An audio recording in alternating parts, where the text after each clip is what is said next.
7八金とね、これはもう6三歩と打っていってもね先手が十分だったと思うんですけど、こういう手をねぜひ皆さんに覚えていただきたいと思います。皆さんこんにちは。日本将棋連盟棋士七段の村中修司です。今回はですね、将棋王座で指しました対局の解説編をお届けいたします。今回の将棋はですね、私の先手番の矢倉に対して後手番で相手の方が急戦を仕掛けてきましてね、矢倉対後手の急戦という構図になりました。はい、ではね、早速対局の方を振り返っていきたいと思います。本局私の先手番で7六歩、8四歩、6八銀、3四歩に7七銀と、矢倉の、スタートですね。先手矢倉ですね。私は先手矢倉を目指しました。で、後手が8五歩。で、7八金に6二銀。そしてね、4八銀と上がった手に対して、7四歩。この手がね、一つ今局のポイント、最初のポイントとなった手でね、後手番で、ここで4二銀などと上がって、3二金から4一玉とね、ゆっくり駒組みをすれば矢倉の、持久戦の形になったんですけれども、実戦はね、ここで7四歩とついたことで本局は、後手番のね急戦の将棋になりました。先手矢倉に対してねどんどん速攻を仕掛けろっていう作戦ですね。で、私は5六歩に、7三桂と、そうですね、これ7三銀と上がる手もねあるところですね。7三銀ですとまた7九角6四銀に、4六角、これ一つの例ですけどね、角を転換して、牽制するような感じで全く別の将棋になっていきます。実戦は7三桂と飛んだんでね、実はこれね、将棋王座のナンバー117でね、将棋指した形とね、結構似た形に進みました。あの時はね、確かこの銀が動いてなくて桂馬が早かったんですよね。で、私の方の銀がこの銀が下という形で、ぜひね、117の将棋とね、見比べていただければいいかなと思うんですけれども、この4八銀と上がってる手がね、先手にとって、マイナスになっている部分もあるんですね。具体的に言いますと、7九角と引いてね、117では7九角と引いて、6五桂を、誘って指したんですけれども、この形でね、7九角と引きますと、6五桂、6六銀に8六歩、同歩、同飛車と、こう進行した時にですね、4八銀と上がった形がですね、かえってこう飛車の動きを止めてしまってね、受けにくくなっていることがあるんです、場合があるんですね。これ例えば8七歩と打てば、7六飛車と取られた時に、ね、この金取りにね、手順で寄られるということですよね。ですのでね、非常に似た形なんですけれども、微妙にね、お互いの形が違って、本局の場合は、4八銀とね、上がってあることによってね、逆に、飛車の動きが止まっていることで先手がね、ちょっとピンチまでいかないですけどね、危ない意味もあるんですね。王様がね、逃げにくいところもありまして。なので実戦はこれ、6六歩とね、7九角が間に合えばよかったんですけど、6六歩と歩で受ける形を選びました。で、この歩でね、桂馬を飛ばせなくて、これで受かればいいんですけれども、後手の方も6四歩とついてね、やっぱあくまでこう歩をぶつけてきますので、先手としてもね、歩をついてこう、桂跳ねさえ止めちゃえばいいというね、簡単な話じゃないところがね、結構この後手のね、急戦の有力なところですよね。で、実際に2六歩と、6五歩と仕掛けてこられるんですけど、5七銀とね、ただ5七銀っていうのがこの4八銀のね、形を生かした受け方でね、2銀もこう使っておけば、角銀2枚でね、角と銀2枚でここの歩を受けてれば、で6筋下受けてばそんな方に潰れる形じゃないんですね。で、ここでですね、後手の方は8六とどんどん攻めてきたんですけれども、この辺りで6三銀とね、一旦こう力を貯めておく手もあったと思いますね。先手の方から6五歩と取れば、同桂が、両取りの形になりますので、もちろんね、先手の方も6五歩と取るとは限らないんですけれども、取る形がね、すぐに先手も取りにくい意味がありますので、こう金上がってね、次例えば5四銀と上がって、もう少しね、攻め駒を、活用してから本格的な攻めに取り掛かるという指し方もあったかなと思います。実戦は6六歩と取りまして、同銀右に、8六歩とついてね、部分的な手筋ではあるんですけどね、同歩でしたら8五歩という攻めで、これもね、先手としては簡単に潰れるかというとね、同歩同桂に、8六銀と上がって、これも難しい展開だと思うんですけどね。ただ一応9七桂成のような強襲もありますので、私も非常に迷ったところだったんですけれども、実戦はね、同銀と、銀で取りました。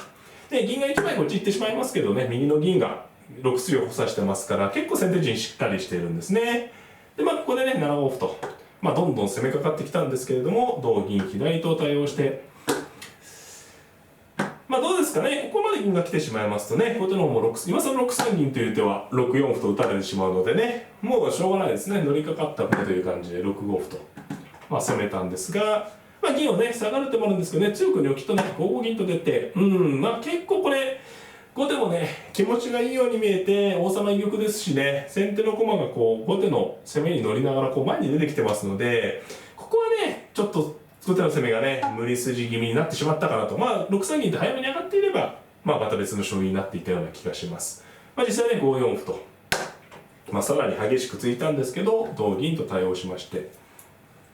8八角成とね、取られて、同金でね、こう、金が一見バラバラなんですけれどもね、ただ、持ち歩をね、いっぱい持ったということと、攻めの駒が随分前に出ましたんでね、先ほどまで先手は受け一方だったんですけれども、例えばこれで後手がね、6七角とか攻めてくると、今度はね、6三歩とね、反撃する手がきついんですよね。銀取りなので、歩を取る余裕ないので、銀をね、逃げるとしたら7一ですけど、5五角と打つと。どうですかね、陣形はバラバラですけれども、この歩を取られる手もね、そこそこの攻めですけど、それよりはるかに、先手のね、攻めの方が早いですよね。ということで、ちょっとね、6七角で、さらにね、6七角から5七角と攻めていきたいんですけど、後手もね、ちょっと攻め手が止まったということで、5二金右と。ただ、こう上がるのであればね、いろいろ攻める前に一回上がっておいた方が良かったかなという気がしますね。これはちょっと作戦失敗を認めたような手になってしまいましたね。で、私の方もね、ここでどんどん攻めていっても十分なんですけど、7八金とね、これはもう6三歩と打っていってもね、先手が十分だったと思うんですけど、こういう手をね、ぜひ皆さんに覚えていただきたいと。こう、ね、攻めていって、今受けてね、ようやく攻めのうちも来たってとこなんですけど、自玉のね、薄みをね、一回こう消しておくと落ち着いてね、これでね、一気に、なんですかね、玉周りの隙が消えましたので、あとは攻めにね、専念することもできますし、後手が攻めてくればそれに対応すればいいということでね、非常にこう、なんていうんですかね、逆転負けをしにくくなってね、この金がこう悪い形も攻めちゃうとね、やはり自陣が、傷がありますから、ね、どこかで反撃されて負けてしまうところもあるので、一回寄っとくと。で、実際はこのね、金寄りに対して、後手は止まれないんでね、4四角と、打ったんですが、7七角と合わせまして、同角成、同桂。そうですね、歩があるとね、いろいろ後手も攻めがあるんですけど、歩がないんでね、しょうがないですね、自陣に角もう一発打ちましてね、4四角と打って、8五桂、同桂、9九角のような手を狙ったんですけど、8六歩と、丁寧に受けてね、はっきり先手が、優勢ですよね。後手もね、一歩あれば、繰り返しになりますけどね、この状態で一歩あればね、例えば7四歩と打って、同銀に飛車が走るとか細かい手ができるんですけど、実際は歩切れなのでね、手がないということで、正直後手の方としてはね、この形でね、結構困ったという感じですね。で、8六に対して6六と、伸ばしたんですね。これは少しでもね、嫌味をつけた手なんですが、先手はね、悠然と2五歩と、反撃の形を作りましてね、3三桂と、そんな手に対して、いよいよね、満を持して4六角と対応を据えまして、ここははっきり先手ペースですね。次6三歩が厳しい手になります。で、実際4二玉と。ただこの4二玉はね、非常になんていうんですかね、相手の方のこう力を示した手でね、狙われてるんでね、受けたいんですけど、受けてるとね、どんどん先手の攻めが手厚くなってしまうので、もう受けは諦めてね、肉を切らせて骨を断つというような発想の手ですね。実際ここで6三歩で私は決めに行ったんですけれども、3六とかね、ついたりして、3六、3七桂あるいは3六から3五歩とつくとか、もう少しね、この辺の形には触らずに、丁寧に指しておく手もあったと思いますね。3六とつけば、ね、後手としてもね、例えば3二玉ともう一回逃げても3五歩という手が非常に厳しいので、これが手堅い勝ち方だったかもしれません。実際は4二玉に6三歩とね、狙いの攻めを言ったんですけど、同銀と取りまして。で、7三角成でね、部分的には後手としては大損害なんですけれども、この瞬間に銀を取ってね、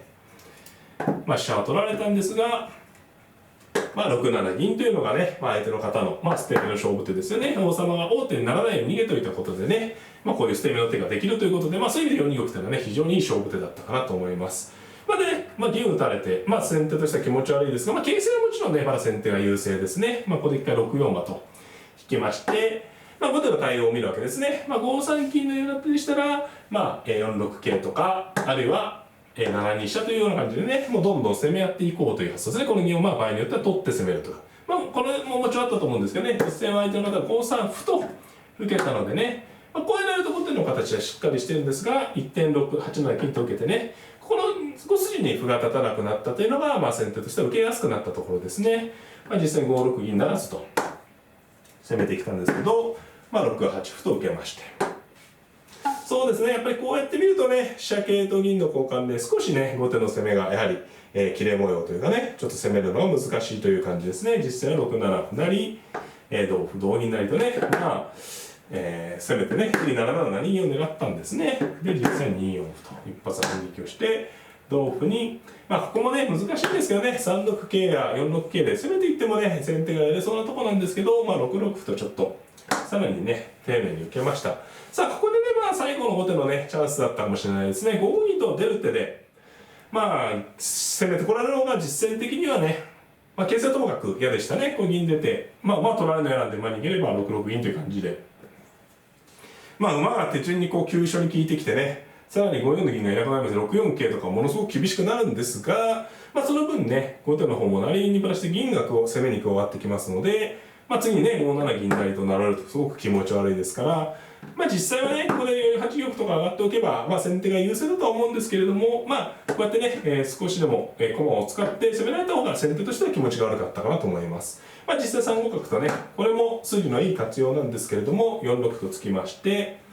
4五桂はね、効いてでしょうがないけど、4五桂は同歩なら角を成ろうということなんですけれども、これに対しても5八歩と。徹底的にね、受けてしまうのは、結構分かりやすい指し方になりましたね。ここの歩がね、全部効かないんで、歩が例えばね、5七歩というのが厳しいんですけれども、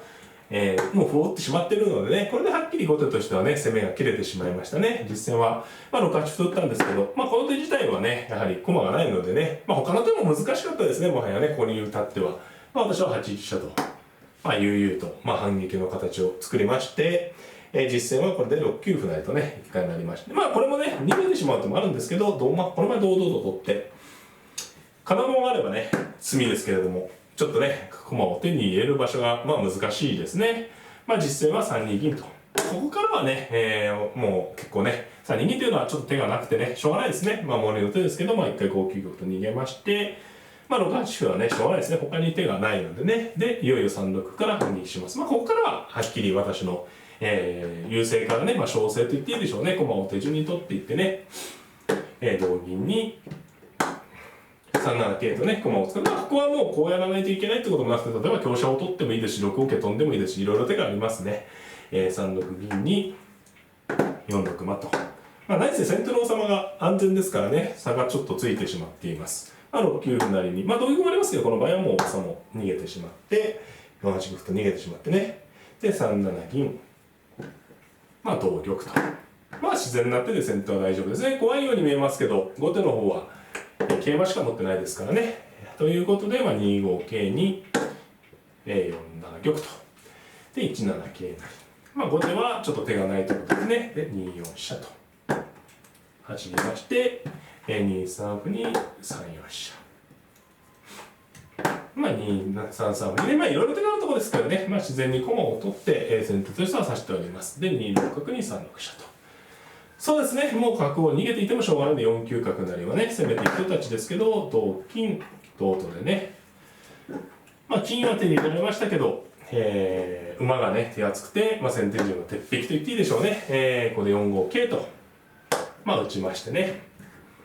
これがね、いよいよ最後の予選のね、締めくくりに向けての手ですね。で実際5八と、他にね、受けてもしょうがないですね、金とか受けても、駒がたくさんありますから、実際5八と指したんですが、3三桂成と。きましてね、8一に飛車がいますからね、同銀、同飛車成と、取りまして、同玉。そして、最後ね、2五桂と打って、王様ね、まっすぐ上がっても、3五銀と打てば、2五玉に、いろいろありますけどね、2六銀と、3六馬がいいかな、3六馬と寄れば、これもね、王様逃げて馬で簡単な即積みですね。実戦は2五桂に、下に下がっても銀がいますから、4四玉と逃げたんですが、4五銀と打ったところで、後手の王様が詰みとなり、投了となりました。